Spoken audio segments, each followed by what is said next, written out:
বাচ্চাটার এই পর্যন্ত পানি উঠে গেছে, ফেল ফেল করে তাকিয়ে আছে। এ কেমন পৃথিবী যে তোমাকে ডুবে মারছে?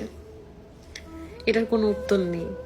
যদি তুমি বেঁচে যাও তো তুমি হবে শ্রেষ্ঠ যোদ্ধা, আর যদি ওপারে চলে যাও তাহলে আল্লাহকে জিজ্ঞাসা করো যে পৃথিবী কেন বানালে, এই পৃথিবী কেন বানালে যে বাঁচতে দিল না।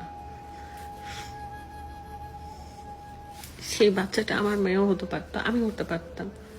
যে যার জায়গা থেকে সবাই পাশে দাঁড়ান, যে যার জায়গা থেকে শুকনা খাবার উদ্ধার কাজের জন্য যা যা লাগে সেগুলোতে পাশে দাঁড়ান। যারা হেল্প করতে যাচ্ছে তারাও পানিতে আটকে গেছে রাস্তাতে। আপনাদের ভাইয়াও ইনশাল্লাহ আল্লাহ বাঁচায় রাখলে রওনা হবে। রাস্তা, বিকল্প রাস্তা দেখে যেতে হবে। সবার প্রথমে উদ্ধার করতে হবে। ব্যাপারটাই এরকম যে যে প্রকৃতিতে আমরা শান্তি পাই, যে